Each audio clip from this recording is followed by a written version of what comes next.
नमस्कार, mid cap मंत्रा में आप सभी का स्वागत है। मैं हूं सुमित और करीब 17,356 357 के जोन्स में निफ्टी कामकाज कर रहा है, यानी कि इंडेक्स में तो कुछ खास मूवमेंट नहीं है, लेकिन आज बढ़िया मूवमेंट आपको दिखाई पड़ेगा मिड कैप स्मॉल कैप में। 1% ऊपर अब मिड कैप इंडेक्स आ चुका है और दिन के ऊपरी स्तरों पर ही मिड कैप इंडेक्स अभी कामकाज कर रहा है। तो आज ब्रॉडर बेस्ड मार्केट्स में बाइंग हो रही है। फ्रंटलाइन इंडेक्स भले एक रेंज के अंदर कामकाज कर रहा है, लेकिन एडवांस डिक्लाइन आपको दिखाएगा कि किस तरह से एक अच्छी कैश मार्केट के स्टॉक्स के अंदर बाइंग होते हुए दिखाई पड़ रही है।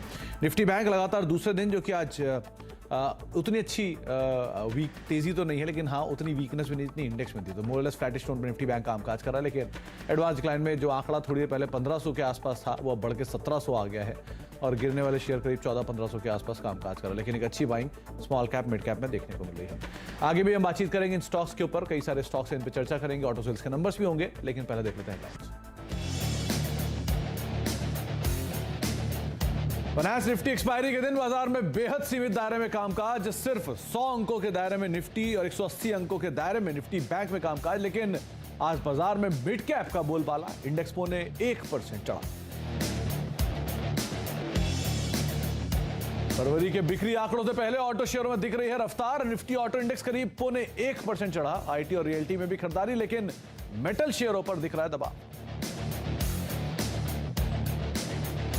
वेदांता हिंदुस्तान जिंक डील में आ रही रुकावटों की वजह से दोनों कंपनियों की पिटाई। वेदांता आज करीब 8%, तो हिंदुस्तान जिंक रफली 4% लुढ़का। वेदांता रिसोर्स की बॉन्ड यील्ड 35% बढ़ी। मई वायदा कॉन्ट्रैक्ट फिर से शुरू करने के एनएससी के फैसले से जी एंटरटेनमेंट में रौनक। शेयर 6% से ज्यादा उछलकर वायदा का टॉप गेनर बना। निफ्टी मीडिया इंडेक्स में भी 1.5% से ज्यादा की तेजी।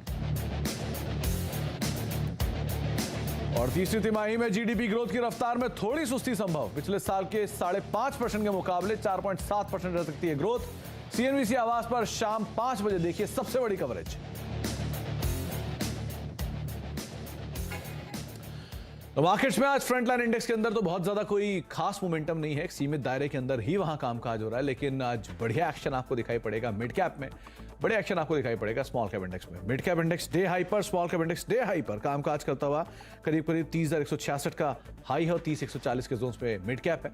और स्मॉल कैप इंडेक्स भी डे हाई के आसपास ट्रेड करता हुआ दिखाई पड़ रहा है। एक अच्छी मूव है आज रियल एस्टेट में, सेलेक्टिव आईटी में जो कि काम तेजी में है, सेलेक्टिव मिड कैप में जो कि आज कामकाज कर रहा है हरे निशान में, और real estate space day high पर अभी ट्रेड करता हुआ दिखाई पड़ रहा है। प्रेशर आज आपको दिखाई पड़ेगा मेटल में, चाहे वो ब्रॉडर बेस्ड हो यानी कि लार्ज कैप में हो या फिर मिड कैप में हो, दोनों में ही आज प्रेशर वहां पर आता हुआ दिखाई पड़ रहा है। तो मिड कैप मेटल में प्रेशर, थोड़ी सी रिकवरी के बाद फ्लैट, लेकिन शुरुआत में 1-1.5% के आसपास की गिरावट यहां पर जरूर देखने को मिल रही थी।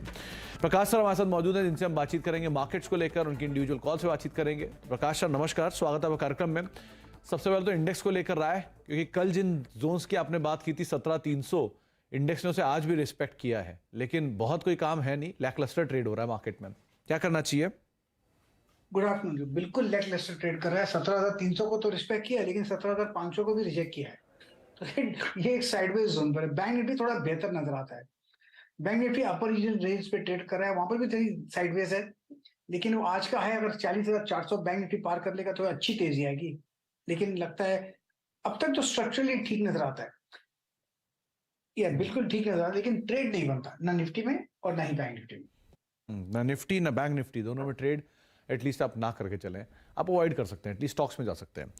तो गाबा सर कोई स्टॉक जहां पर आपकी नजर है? बिल्कुल, मुझे अच्छा लगता है बर्जर पेंट्स। अपमू मिला है यहाँ पर, 572 पर ट्रेड कर रहा है। मुझे लगता है ये करीब 590 तक जा सकता है। स्टॉप होगा 565 का। 1-2 दिन लग सकता है बर्जर पेंट में, तेजी नजर आती है। दूसरा स्टॉक जो पसंद है मुझे, जो एक एग्रेसिव कॉल है, वो है चंबल फर्टिलाइजर। अभी भी लगता है यहाँ से बाय सिग्नल जनरेट हुआ है, तो एक अपमू मिल सकता है। अभी ट्रेड कर रहा है 274 के आसपास, टारगेट है करीब 285 का, और स्टॉप होगा 271। चंबल फर्टिलाइजर जी, तो चंबल फर्टिलाइजर 271 का एक स्टॉप लॉस, लॉन्ग साइड पे आप जा सकते हैं। डे हाई के आसपास ये कामकाज कर रहा है। दूसरा बर्जर पेंट्स, अच्छी तेजी है, 590 के टारगेट। सुबह भी कुछ देर पहले शिल्पा मैम ने भी इसमें 570 की कॉल में खरीदारी कराया, कल दी थी, एक अच्छी तेजी वहां देखने को मिली। और अब 590 के टारगेट के लिए गाबा सर लॉन्ग बोल रहे हैं। 565 का एक स्टॉप लॉस यहाँ पर आप मेंटेन करें। डे हाई पर बर्जर और एशियन दोनों ही स्टॉक्स कामकाज करते हुए दिखाई पड़ रहे हैं। एक एक करके तमाम मिड कैप गेनर लूजर आपकी स्क्रीन पर आते हुए दिखाई पड़ेंगे कि आज जो मोमेंटम है मार्केट में वो मिड कैप के अंदर ज्यादा बेहतर है। डे हाई पर मिड कैप इंडेक्स कामकाज कर रहा है, तो आज कैश मार्केट के स्टॉक्स, एफ&ओ के मिड कैप जहां पर तेजी देखने को मिल रही है। पावर तेजी में तो उसमें JSW energy, Adani power, ABB, Tata power, BHEL कुछ ऐसे नाम है जो कि खरीदारी के साथ कामकाज कर रहे हैं। 1.5 से लेकर 9% तक की तेजी यहां पर है। फार्मा में लगातार तीसरा दिन जबकि थोड़ी बहुत बाइंग हो रही है। ग्लैंड फार्मा 4.5% ऊपर, इंडिको रेमेडीज 4.5% ऊपर, डॉक्टर लाल पैथलैब 2.5% ऊपर और औरबिंदो फार्मा 1.5% के आसपास की तेजी यहां पर देखने को मिल रही है। साथ ही साथ आईटी में से सिलेक्टिव आईटी जिसमें जेंसार वापस आज मोमेंटम में 4.5% की तेजी, रेड गेन 5.5% ऊपर, केपीआईटी टेक 2.5% ऊपर और मास्टेक करीब 2.5% की तेजी यहां पर भी आते हुए दिखाई पड़ रही है। इसके अलावा आज इंश्योरेंस में सिलेक्टिव इंश्योरेंस स्टॉक्स ऊपर है। न्यू इंडिया एश्योरेंस, जीआईसी, ये कुछ ऐसे नाम जो कि 2.5 से लेकर 3-3.5% के आसपास की तेजी में कामकाज करते दिखाई पड़ रहे हैं। ऑटो के नंबर से पहले संवर्धना मदरसन 2.5% ऊपर, अशोक लेलैंड 2.5% ऊपर, जीएनएक्सएल 3% ऊपर, ऊनो मिंडा 1.5% के आसपास की तेजी यहां पर भी देखने को मिल रही है। लोअर लेवल से यहाँ एक अच्छा मूव है। और consumer durable specially summer season से पहले डिक्सन 4.5% ऊपर, हेवेल्स 2.5% ऊपर, क्रॉम्पटन 1.5% ऊपर और ब्लू स्टार करीब 2.5% की तेजी यहां पर भी आते हुए दिखाई पड़ रही है। तो एक अच्छा मूव कंज्यूमर ड्यूरेबल स्पेस के अंदर भी आता हुआ दिखाई पड़ रहा है। इन स्टॉक्स के अलावा कोई एक और ऐसा स्टॉक या ऐसा ग्रुप जिसके ऊपर आज आपको नजर रखनी है, उसमें आता है अदानी समूह। शुरुआती बिकवाली और बिकवाली के बाद लोअर लेवल से एक जोरदार रिकवरी। अदानी इंटरप्राइजेस 14% ऊपर, अदानी पोर्ट करीब 7%, 6% ऊपर, अदानी पावर में अपर सर्किट, अदानी ग्रीन में अपर सर्किट के करीब, अदानी विल्मर अपर सर्किट के करीब। तो लोअर लेवल से एक लोअर सर्किट्स खोले और अपर सर्किट के करीब ये शेयर्स कामकाज करते हुए दिखाई पड़ रहे हैं, सिवाय 2 शेयरों के अदानी टोटल और ट्रांसमिशन जहां पर अभी भी लोअर सर्किट प्रिवेल कर रहा है। बाकी पूरे ग्रुप के अंदर आज खरीदारी देखने को मिल रही है। कावा सर, कुछ और स्टॉक्स में जहां मूव है उसमें एक तो अदानी इंटरप्राइजेस, क्योंकि इंडेक्स एफ&ओ का टॉप गेनर है, इसमें क्या किया जा सकता है? मेरे ख्याल से अडानी है, लगता है जो रिसेंट लो हमने देखा था पिछले हफ्ते करीब 9,000 के आसपास, वो टेक्निकली बहुत बढ़िया लो है। मुझे लगता है वहां पर अगर चला जाएगा तो फिर एक बाउंस मिलेगा, इसलिए शायद closer to that Adani enterprise में एक अपमूव मिल रहा है। लेकिन लगता है कि ये लॉन्ग टर्म के हिसाब से ये ठीक है। ट्रेडिंग के हिसाब से अगर देखा जाए तो अभी ट्रेड कर रहा है 1348 अडानी एंटरप्राइजेस, 1275 का स्टॉप लगा चले तो 1500 एक ट्रेडिंग बैट बन सकता है। लेकिन अगर लॉन्ग टर्म का नजरिया है, जो पिछले हफ्ते 10 दिन पहले, हमने 20 दिन पहले जो लो देखा था, मुझे लगता है वो लो है, समझ जाएगा। तो 900 950 रुपए के आसपास के जो लोस थे उसे ये होल्ड कर रहा है, सस्टेन कर रहा है, तो उन्हीं लोस को आप स्टॉप लेकर वहां पर भी बार को अपनी पोजीशंस को देख सकते हैं। टेक्निकली एटलीस्ट सही दिख रहा है, लेकिन सस्टेनेबल कितना है उस पर आपको नजर रखनी होगी गोइंग फॉरवर्ड। टारगेट्स 1500 के काबा सर बोल रहे हैं। एक और बड़ा इवेंट जो कि अब अवेटेड है वो है ऑटो सेल्स के नंबर्स। तो एक एक करके तमाम वो आंकड़े भी आपकी स्क्रीन पर आएंगे, कहां पर आप किस तरह की पोजीशनिंग देख सकते हैं इस पूरे स्पेस के लिए नंबर से ठीक पहले। तो ऑटो सेल्स के नंबर्स में सबसे पहले तो कुछ आंकड़े आपकी स्क्रीन पर, जहां पर फरवरी के लिए अनुमान लगाया जा रहा है कीमतें बढ़ने से कमर्शियल व्हीकल की जो बिक्री है उसमें कुछ एक बढ़त रह सकती है। इसलिए बाकी सीजन के स्पेस या बाकी कंपनियों के कंपैरिजन में सीवी स्पेस के अंदर जो नंबर है वो थोड़ा और बेटर साइड पर आता हुआ दिखाई पड़ सकता है। इसके अलावा कुछ और अपडेट्स में, एक तो जो रिस्क है स्पेस के लिए वो है अल नीनो का, 2 व्हीलर के ऊपर उसका मेजर इंपैक्ट आता हुआ दिखाई पड़ेगा और यही शायद प्रिवेल भी करेगा नंबर्स के अंदर। पैसेंजर व्हीकल बिक्री में 10% की एक बढ़त का अनुमान है, स्पेशली नए लॉन्चेस की तरफ से भी कंट्रीब्यूट करेगा और ईयर एंड डिमांड, क्योंकि ईयर एंड के बाद जो नए रजिस्ट्रेशन नंबर्स होते हैं उसकी डिमांड भी पिकअप करेगी, तो उसका भी एक इंपैक्ट इस क्वार्टर के अंदर आता हुआ दिखाई पड़ सकता है। साथ ही साथ जो 2 व्हीलर 3 व्हीलर की नंबर्स है उसमें थोड़ी सी कमजोरी इस तिमाही के अंदर इस महीने के दौरान भी देखने को मिल सकती है। ये कुछ नंबर्स है। मारुति सबसे पहले करीब 3% बढ़त का अनुमान, 1,70,000 के आसपास की यूनिट्स यहाँ पर मारुति बेच सकता है। M&M करीब 64,000 यूनिट, 64,400, ये पैसेंजर व्हीकल स्पेस वाली है। 54,500 से बढ़कर रफली 19 से 20% की बढ़त यहां पर देखने को मिल सकती है। कमर्शियल व्हीकल स्पेस में 17.5% की ग्रोथ रहेगी अशोक लेलैंड में, 19,000 के आसपास का यूनिट यहां पर भी आ सकता है 14,500 यूनिट के सामने। इसके अलावा 83,500 यूनिट्स बेच सकता है टाटा मोटर्स, 7% के आसपास की बढ़त यहां पर भी रहने का अनुमान इस महीने में लगाकर चला जा रहा है फरवरी के दौरान।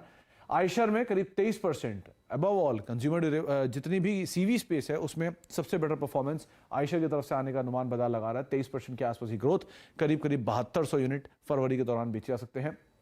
2 व्हीलर स्पेस में 4 लाख यूनिट्स बेच सकता है हीरो मोटोकॉर्प, रफली 8% की बढ़त यहां पर भी रहने का अनुमान है YOY बेसिस पर। इसके अलावा प्रेशर बजाज ऑटो में रहेगा। वैसे भी इन्होंने कहा है कि प्रोडक्शन कट कर रहे हैं अपने एक्सपोर्ट साइड को लेकर भी, क्योंकि डिमांड उतनी है नहीं, तो शायद वहां पर इंपैक्ट। और उसके अलावा टीवीएस मोटर्स में करीब 1% की कटौती यहां पर भी हो सकती है, करीब 3% के आसपास, 3 लाख यूनिट के आसपास कंपनी बेच सकती है। रॉयल एनफील्ड की बिक्री में 18%, इनफैक्ट टू व्हीलर स्पेस में सबसे बेहतरीन आंकड़ा जो है वो रॉयल एनफील्ड की तरफ से आ रहा है। तो आइशर के नंबर स्ट्रांग परफॉर्म करेंगे, चाहे सीवी स्पेस के अंदर हो या फिर आप टू व्हीलर स्पेस के अंदर, तो यहां पर भी एक मूव आता हुआ दिखाई पड़ सकता है। तो एक important update two wheeler space को, और उसी से रिलेटेड एक और बड़ा अपडेट भी आज शाम 5 बजे आ पाएगा, ना केवल ऑटो स्पेस में बल्कि इसका इंपैक्ट तमाम कंज्यूमर ड्यूरेबल एफएमसीजी स्पेस के ऊपर आएगा, जहां पर आज शाम 5 बजे आईएमडी की प्रेस कॉन्फ्रेंस होगी और उस प्रेस कॉन्फ्रेंस के अंदर कैसी सिचुएशन गोइंग फॉरवर्ड रह सकती है एल नीनो को लेकर, या मौसम का जो डिटेल है मार्च से लेकर मई तक का, उसके ऊपर आईएमडी अपने अपडेट देगा। और इस पर यह अनुमान लगाया जा रहा है कि गर्मी थोड़ी ज़्यादा रहेगी और थोड़े लंबे समय तक रहेगी, और अगर इस तरह की सिचुएशन आती है तो उसका फसलों के ऊपर, स्पेशली एग्री कमोडिटीज़ के ऊपर, उसका कंज्यूमर ड्यूरेबल स्पेस के ऊपर, उसका रूरल स्पेस के ऊपर मेजर इम्पैक्ट आएगा। तो जितनी भी कंज्यूमर ड्यूरेबल, टू व्हीलर या एफएमसीजी कंपनीज हैं, वो इस खबर के ट्रिगर के आधार पर आपको नज़र बनाकर रखनी होगी। ब्रेक का वक्त हो गया, ब्रेक के बाद लौटते हैं, गावस्कर से हम आगे बातचीत करेंगे। साथ ही साथ एक और इंटरेस्टिंग खबर आपके लिए आलोक लेकर आएंगे, चेक बाउंस से रिलेटेड। बहुत इंटरेस्टिंग खबर है, छोटे से ब्रेक के उस पर। अब देख रहे हैं मिड कैप मंत्रा और मार्केट्स की बात करी जाए तो निफ्टी तो मोर लेस फ्लैटिश टोन पे ही कामकाज कर रहा है, करीब 45 अंकों की गिरावट यहां पर है, लेकिन मिड कैप स्मॉल कैप अभी भी अपनी तेजी को बरकरार रखे हुए हैं और 3/4% की बढ़त के साथ कामकाज करते हुए दिखाई पड़ रहे हैं।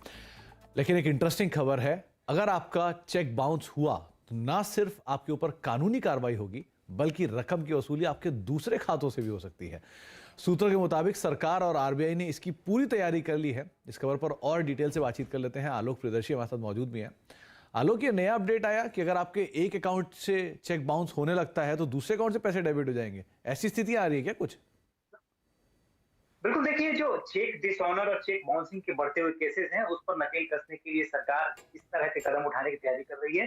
सीएनबीसी आवाज को जो सूत्रों से जानकारी मिली है, इस पर आरबीआई, वित्त मंत्रालय और बैंकों के साथ एक दौर की चर्चा हो चुकी है और स्टैंडर्ड ऑपरेटिंग प्रोसीजर बनाने की तैयारी चल रही है। इसमें सबसे बड़ा जो डिटरेंट है ये होगा कि अगर किसी का चेक बाउंस होता है तो जो चेक जारी करने वाला होगा उसके दूसरे खातों से रकम की वसूली की जा सकती है। दूसरा जो डिटरेंट होगा कि उसको दूसरे किसी बैंक में खाता खोलने से रोका जा सकता है।